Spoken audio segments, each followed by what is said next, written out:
perang boneka. Jadi ternyata untuk mencengkeram Indonesia cukup dengan boneka. Ternyata pengkhianat bangsa dengan penyelamat bangsa itu lebih banyak pengkhianat bangsa. Kenapa TNI diam? Ketika Indonesia sedang tidak baik-baik saja. Akhirnya saya dapat jawaban yang patut kita jadikan sebagai pijakan, sebagai rujukan. Kata Imam Syafi'i, cari ulama yang paling dibenci oleh golongan kafir dan golongan munafik. Kalau di Riau ini ya Ustadz Pekanbaru ya, Ustadz Abdul Somad Pekanbaru ya, Pekanbaru. Dalam tingkat nasional ada Habib Rizik Syihab. Ini yang ulama-ulama yang paling dibenci oleh golongan kafir sama golongan munafik. Ini alhamdulillah malah Ustadz Abdul Somad yang ke Malang. Alhamdulillah, jadi saya nggak ke rumah beliau, malah Ustadz Abdul Somad yang datang ke Malang. Alhamdulillah. Jadi beberapa tokoh-tokoh ulama. Kesimpulan dari silaturahmi saya dengan tokoh-tokoh ulama dan beberapa jenderal-jenderal purnawirawan ini tadi, ternyata Indonesia itu penguatnya itu ada dua pilar. Ada dua pilar yang menguatkan negara kesatuan Republik Indonesia. Yang pertama, TNI. Yang kedua adalah umat Islam. Sempat jadi semacam pertanyaan yang sangat-sangat mendasar. Kenapa TNI diam?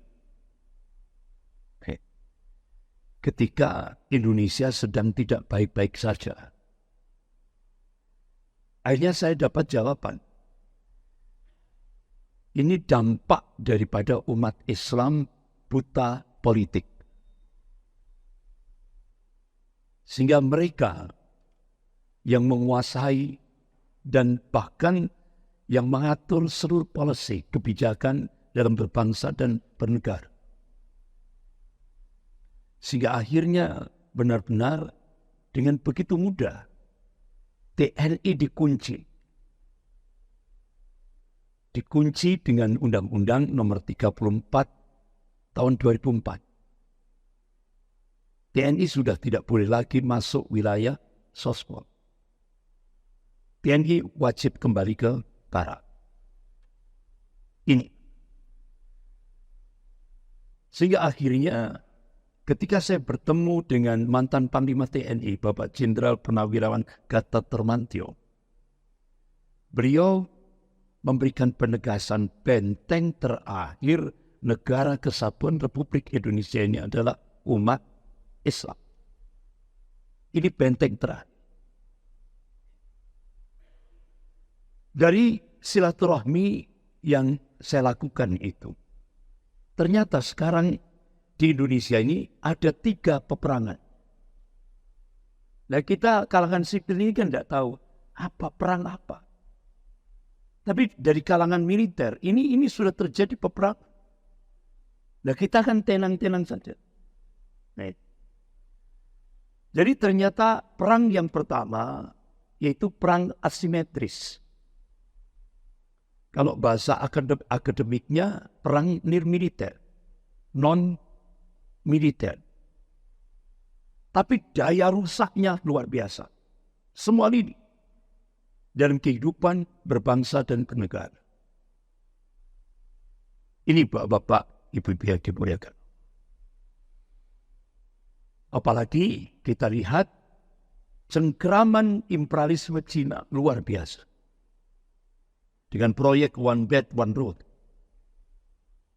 Dia menjangkau 65 negara dan 70% populasi dunia.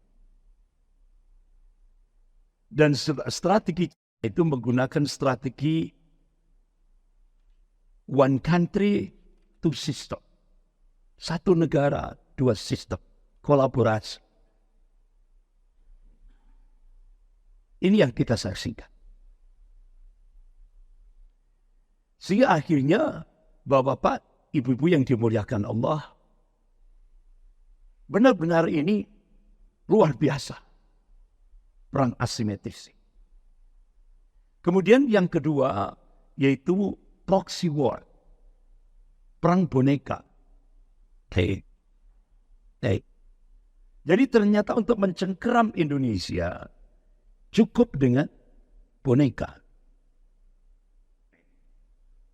Tanpa berpayah-payah. Sehingga dari beberapa jalinan silaturahmi ini saya katakan, ternyata pengkhianat bangsa dengan penyelamat bangsa itu lebih banyak. Pengkhianat bangsa. Kemudian perang yang ketiga itu Neo-Cortex War.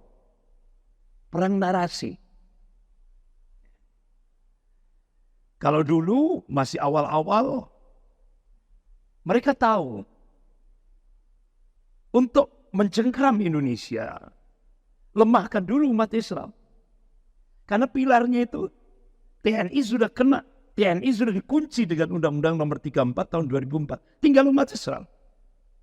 Bagaimana strateginya? Yaitu yang pertama lewat stigma radikal. Jadi stigma radikal ini hanya hantu yang diciptakan oleh untuk menjadikan umat Islam di Indonesia itu musuh number one. Nah selama ini kan kita umat Islam begitu mau menguat radikal. Ternyata sekarang semua sudah paham. Ternyata yang selama ini menuduh radikal-radikal, ternyata mereka yang merusak negara. Bukan umat Islam. Ternyata mereka yang menuduh umat Islam ini yang menghancurkan negara. Sehingga sekarang umat Islam semakin cerdas. Semakin cerdas. Nah sekarang, Bapak-bapak, Ibu yang dimuliakan Allah, akhirnya setelah dengan stigma radikal itu sudah mulai gagal. Sekarang pakai strategi divide et impera. Adu domba. Berapa biayanya? 20 triliun. Untuk adu domba sesama kaum muslimin. Ini. Nah sekarang bagaimana? Neo-Cortex War masih digerakkan. Jadi ini Neo-Cortex War. Perang narasi. Nah oleh karena itu Bapak-bapak, Ibu yang dimuliakan Allah, bagaimana solusi syar'i? Bagaimana solusi syar'i? Allah ingatkan dalam surah Ar-Ra'd ayat 11. A'udzubillahi minasyaitonir rajim. Innallaha la yughayyiru ma biqaumin hatta yughayyiru ma bi anfusihim. Sesungguhnya Allah tidak akan merubah kondisi satu kaum ke kaum itu merubah apa yang ada pada dirinya sendiri. Ini quantum change, quantum perubahan yang diberikan oleh Allah. Allah nggak akan merubah nasib umat Islam di Indonesia ini kalau umat Islam di Indonesia tidak mau berubah. Jadi ini benar-benar gerakan islah, gerakan perubahan ini harus benar-benar kita gerakkan. Umat ini harus bangkit. Jadi memang yang kita saksikan selama ini umat Islam terus dijadikan target. Dipressure, ditekan. Dan semua ini. Tapi mereka tidak paham bahwa semakin dipressure, semakin ditekan, sunatullahnya bangkit. Ini yang mereka tidak paham. Oleh karena itu, Rasulullah akan mengingatkan. Kalau Rasulullah SAW, wa innal iman idza waqatil fitan bisyar. Kalau sudah fitnah-fitnah akhir zaman itu sudah meluas, mengglobal seluruh dunia termasuk di Indonesia, Rasulullah menegaskan barometer iman kita itu bila di Syam, di bumi Syam. Oleh karena itu, Bapak-bapak, Ibu-ibu yang dimuliakan Allah, ada seorang ulama di bilad Syam, yaitu Syekh Dr. Abu Bakar Al-Awabidah. Beliau melakukan riset. Satu hadis ditambah dengan kitab-kitab yang ditulis oleh ulama-ulama kuno, ulama-ulama yang dulu. Beliau ambil satu hadis sahih rawahu Abu Dawud. Qala Rasulullah sallallahu alaihi wasallam, "Inna Allah yab'atsu li hadhil ummah ala ra'si kulli mi'atin sanatin man yujaddidu laha dinaha." Rawahu Abu Dawud. Jadi sesungguhnya Allah akan membangkitkan di tengah umat Rasulullah dalam setiap penghujung 100 tahun, yaitu seorang al-mujaddid, pembaharu dalam agama. Imam Ahmad bin Hanbal rahimahullah, akhirnya beliau mencoba mencari hadis-hadis sahih dalam kutubus sittah dengan matan hadis yang sama, yaitu al-mujaddid. Akhirnya beliau teliti, beliau kaji secara dalam, beliau mengambil khulasa, kesimpulan. Mujaddid yang pertama, yaitu Khalifah Umar bin Abdul Aziz rahimahullah, cucunya Khalifah Umar bin Khattab radhiyallahu anhu. 100 tahun lagi mujaddid yang kedua itu adalah gurunya Imam Ahmad, yaitu Imam Syafi'i rahimahullah. 100 tahun lagi beliau memberikan statement wallahu a'lam. Akhirnya ulama-ulama bilad Syam yang tadi saya sampaikan, Syekh Dr. Abu Bakar Al-Awabidah, beliau ketika mengkaji meliti ini, melakukan riset ini dari kitab-kitab yang ditulis oleh ulama-ulama, insya Allah berdasarkan nas-nas syar'i, insya Allah pemantik awalnya Allah akan bangkitkan dari arah timur. Mana? Arah timur. Indonesia. Bapak-bapak, ibu-ibu lihat di YouTube, itu ada Syekh Imran Hussein yang seringkali mengungkap seperti Ustaz Zulkifli Al-Hidayah, ya kan, tentang fitnah-fitnah akhir zaman. Beliau meyakini, insya Allah Allah akan bangkitkan dari arah timur. Bahkan ulama-ulama di Malaysia, ulama-ulama di Brunei Darussalam meyakini, insya Allah Allah akan bangkitkan dari Indonesia. Bahkan di bilad Syam, kalau kita buka dalam kitab Sahih Muslim bab Al-Fitan wa Asaratus Sa'ah, Rasulullah mengabarkan puncak kemenangan Islam di akhir zaman itu di Baitul Maqdis wa akna di Baitul Maqdis, Palestina. Ini hadis sahih rawahu Ahmad. Ini pasti. Kenapa? Allah sudah tegaskan dalam surah An-Najm ayat 3 sampai 4. A'udzubillahi minasyaitonir rajim. Wa may yantiqu 'anil hawa in huwa illa wahyun yuha. Apa yang disampaikan oleh Rasulnya itu bukan ahwa, bukan hawa nafsu. Apa yang disampaikan oleh Rasulullah itu wahyu yang diwahyukan oleh Allah kepada Rasulnya. Pasti terjadi, tidak bisa tidak. Akhirnya Allahu Akbar. Sekarang di Palestina, itu bendera merah putih ada di atas. Bendera Palestina ada di bawah.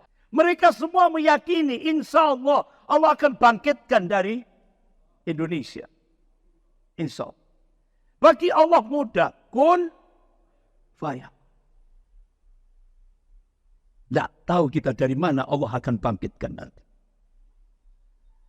Bahkan sebelum saya pulang ke Indonesia, saya transit ke Turki. Ya Allah. Semua lembaga-lembaga pendidikan Islam di Turki itu mayoritas mata pelajaran eskulnya itu bahasa Indonesia. Kenapa? Ulama-ulama Turki itu meyakini insya Allah pemantik awalnya Allah akan bangkitkan dari Indonesia. Ini. Nah, oleh karena itu Bapak-bapak Ibu yang dimuliakan Allah, Rasulullah sudah memberikan arah. Kalau Rasulullah SAW ini solusi syar'i. Kalau Rasulullah SAW, "Idza tabayatum bil 'ainah wa akhadtum adnabal baqari wa raditum bi jar'i wa taraktum jihad, salatu alaikum dhullah, la yanju hatta tarji' ila dinikum." Ini rawahu Abu Dawud. Idza tabayatum bil 'ainah. jika kalian bermuamalah dengan cara-cara al-aina. Al-aina itu salah satu sistem riba. Wa khatum adnabal bakari wa raditum bijara'i. Artinya, ini bahasa kinayah, kiasan. Kalian pegang ekor-ekor sapi. Kalian ridho dengan bercocok tanam. Itu maknanya, jika umat Islam ini muamalahnya dengan sistem riba. Umat Islam sudah sibuk dengan dunia.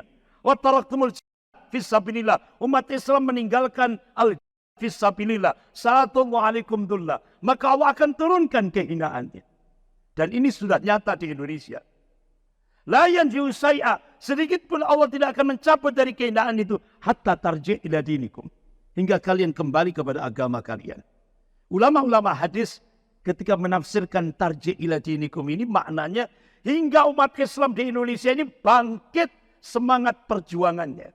Bangkit semangat jihadnya. Baru Allah akan cabut dari kehinaannya. Insya Allah Allah akan bangkitkan dari Indonesia gerakan perubahan. Bapak-bapak, ibu-ibu yang dimuliakan Allah. Oleh karena itu, ada lagi satu ulama dari Bilad Syam, yaitu Syekh Dr. Majid Irsan Al-Kilad. Masya Allah. Beliau ini ternyata keturunan Syekh Abdul Qadir kalau di bahasa nyebutnya di sana Al-Jilani. Ya, kalau di Indonesia Al-Jailani. Ya, gitu ya. Ya kan? Jadi Masya Allah, beliau tumbuh dari sebuah keluarga mujahid. Ayahnya di Palestina, ibunya di Palestina. Nah ketika, Masya Allah, dia benar-benar kecintaan pada ilmu itu luar biasa. Sampai ketika beliau mengambil program pasca sarjana, 2 tesis sekaligus ditulis. Tesis yang pertama dalam aspek sejarah, yaitu diberi judul Nas'at Al-Qadiriyah, pertumbuhan Madrasah Syekh Abdul Qadir Jailan rahimahullah. Kemudian yang kedua, tesis dalam aspek pendidikan Islam, diberi judul Tatawur Nafhum An-Nadhariyah At-Tarbawiyatul Islamiyah. Bahkan kitab-kitab yang ditulis beliau itu mewarnai seluruh dunia Islam termasuk di Indonesia. Jadi beliau menulis buku Usul Trilogi Tarbiyatul Islamiyah. Bahkan dalam tingkat dunia beliau menulis satu kitab tentang falsafah Tarbiyatul Islamiyah. Itu benar-benar beliau mendapat penghargaan dari Al-Farabi International Award tahun 2008. Mengalahkan 128 penulis karya ilmiah tingkat dunia. Dan kitabnya ini Masya Allah, mewarnai dunia Islam termasuk di Indonesia. Jadi ternyata, Allahu Akbar, beliau benar-benar menulis kitab itu landasannya filosofis historis. Jadi beliau gambarkan, beliau ungkap pada saat 2 ulama besar ini, yaitu Al-Ghazali bersama muridnya Syekh Abdul Qadir Jailani rahimahullah. Umat Islam kondisinya terpuruk. Terjadi iftirak, perpecahan. Dan perpecahannya itu dahsyat, Pak. Bukan perpecahan masalah akidah. Tapi pecahnya itu karena perebutan jabatan, kedudukan, dan kekuasaan. Kemudian muncul ta'assub. Fanatik kelompok, fanatik golongan semakin pecah. Bahkan didominasi oleh ulama-ulama pada saat itu. Akhirnya puncaknya muncul penyakit mualah bil kufar. Minta bantuan golongan kafir untuk menghancurkan saudaranya sendiri sesama muslim. Ini terjadi. Dan ini sudah sama-sama sudah terjadi di Indonesia. Akhirnya apa yang terjadi? Pimpinan pusat Katolik waktu itu yaitu Paus Urbanus II memonitoring kondisi ulama kondisi umat Islam di Bilad Syam waktu itu. Akhirnya ini kesempatan emas bagi Paus Urbanus II untuk memobilisasi seluruh pasukan salib seluruh daratan Eropa. Apa yang terjadi? Dalam hitungan singkat berkumpul. Dan rabi-rabi berhasil memasukkan 2 agennya yaitu Godfrey dan Peter. Dijadikan komandan pasukan salib. Tepat 1096 Masehi. 1000, bukan 1900, tapi 1096. Berarti ribuan tahun yang lalu. Akhirnya digerakkan semuanya menuju Bilad Syam. Tepat bulan Juli 1097 Masehi, seluruh kawasan Al-Quds dikuasai oleh pasukan salib. Akhirnya umat Islam diberikan dua opsi. Ya. Pertama, kumpul. Kalau enggak, habis. Siapa yang berkumpul di Masjid Al-Aqsa dan di sekitar Masjid Al-Aqsa dijamin aman. Tapi ternyata ini jebakan. Keesokan harinya, hampir 70.000 kaum muslimin yang berada di Masjid Al-Aqsa dan di sekitar Masjid Al-Aqsa dengan cara-cara yang sangat biasa. Ini sejarah yang tidak bisa dihapus. Ini sejarah yang tidak bisa dihapus. Bahkan itu sejarah, itu namanya salah satu dari anggota pasukan salib, Raymond de Tolesi itu, ketika dia menunggang kuda di tengah-tengah berserakan umat Islam yang ada di sekitar Masjid Al-Aqsa, begitu dia masuk ke pintu gerbang Masjid Al-Aqsa, itu umat Islam itu setinggi kaki kudanya. Itu umat Islam. Nah, hancur sudah, umat Islam hancur. Akhirnya dua ulama ini tadi, yaitu Al-Ghazali bersama muridnya Syekh Abdul Qadir Jailani, mengambil pijakan yang tadi saya bacakan dari surah Ar-Ra'd ayat 11 tadi. Dijadikan pijakan untuk membangkitkan, membangun kekuatan umat. Kemudian beliau ambil satu hadis sahih riwayat Muslim, qala Rasulullah sallallahu alaihi wasallam, wa inna fil jasadi mudghah idza saluhat saluhat jasadu kullu wa idza fasadat jasadu kullu ala wa hiya al-qalb. Ketahuilah, setiap jasad manusia ada segumpal darah. Kalau segumpal darah itu baik-baiklah semuanya. Kalau segumpal darah itu jelek-jeleklah semuanya. Ala wahyal qalb. Ketahuilah yang dimaksud segumpal darah itu adalah qalb. Pertanyaan kita, kenapa Al-Ghazali bersama muridnya Syekh Abdul Qadir Jailani ini menjadikan qalbu menjadi pijakan untuk membangun quwwatul ummah, kekuatan umat. Ternyata di dalam qalbu itu ada kuatul hamasah dan kuatul fikr. Kekuatan semangat. Makanya kalau di Indonesia itu kan ada lagu, bangunlah jiwanya, bangunlah badannya. Ya kan itu kan? Lagu-lagu kebangsaannya. Itu dibangun kolbunya. Sehingga akhirnya Al-Ghazali bersama muridnya Syekh Abdul Qadir Jailani ini membangun madrasah Al-Quran. Dalam waktu 50 tahun, lahirlah Salahuddin Al-Ayyubi rahimahullah. Jadi Salahuddin Al-Ayyubi ini dicetak, ditarbiyah, dibina oleh dua ulama besar ini. Al-Ghazali bersama muridnya Syekh Abdul Qadir Jailani.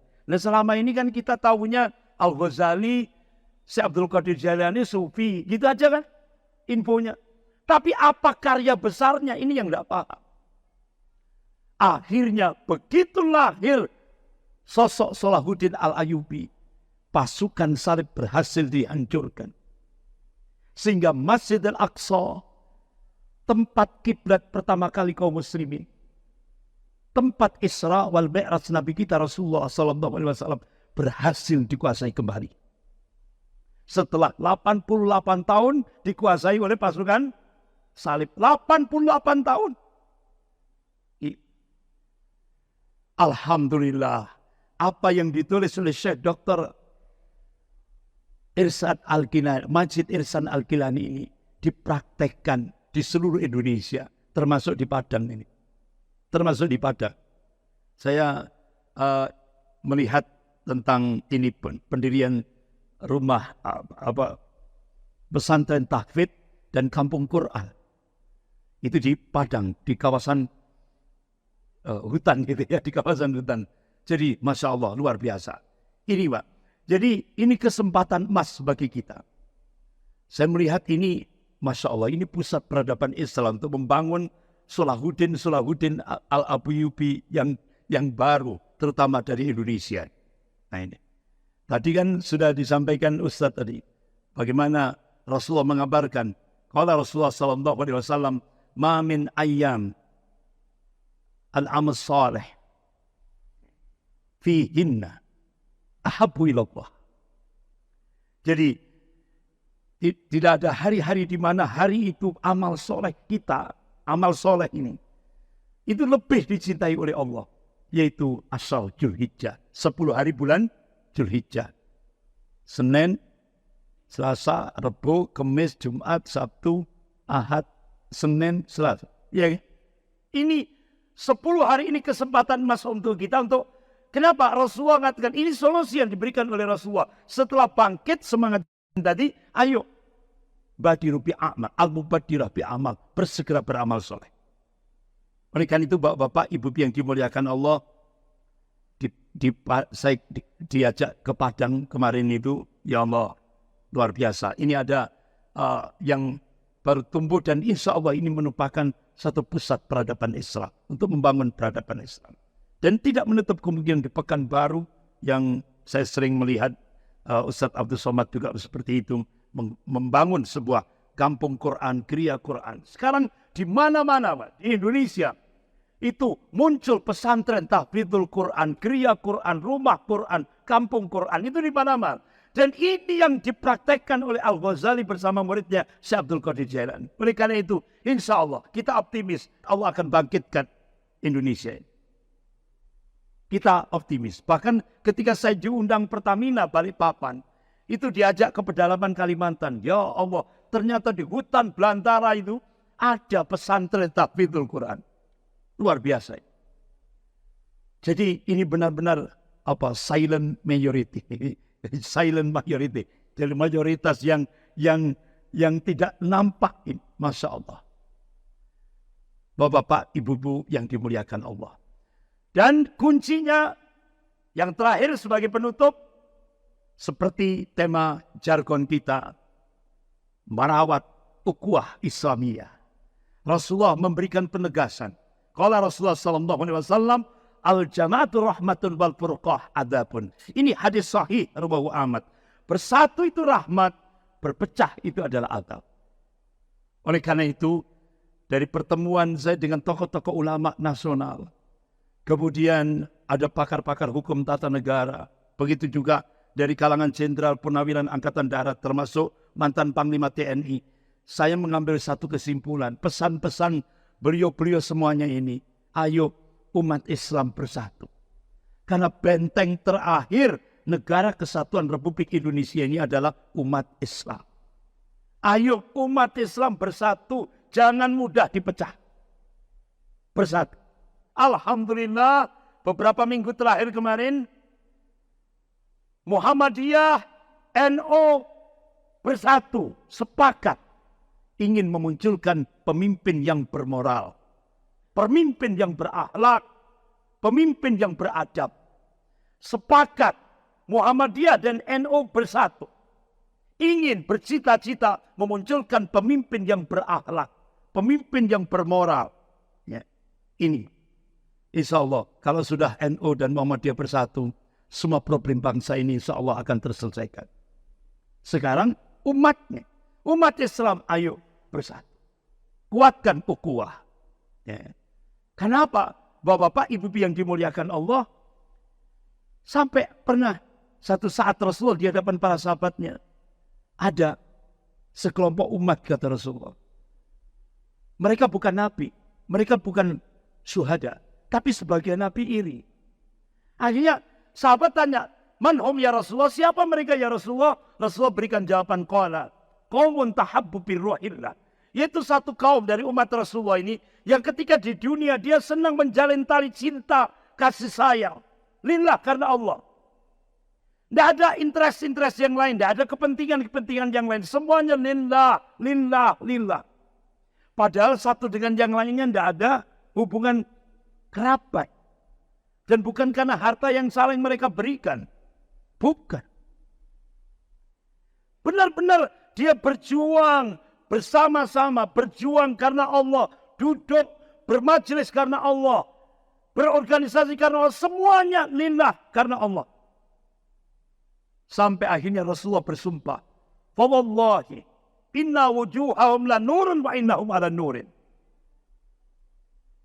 Rasulullah bersumpah, demi Allah, nanti mereka ini, kata Rasulullah, wajahnya di yaumil akhir ada nur cahaya. Bahkan dalam beberapa hadis yang lain, mereka berada di atas mimbar-mimbar cahaya. Mudah-mudahan bapak-bapak, ibu-ibu yang dimuliakan Allah, Allah menyatukan hati-hati kita, kaum muslimin seluruh Indonesia ini. Mudah-mudahan Allah satukan hati-hatinya. Dan mudah-mudahan insya Allah dengan ukhuwah, kita rawat terus ukhuwah Islamiyah ini.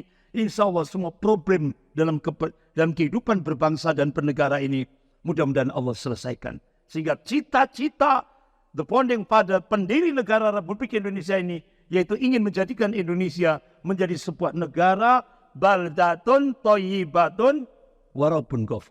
Mudah-mudahan Allah kabulkan. Amin ya rabbal alamin. Sekian, lebih kurangnya saya mohon maaf.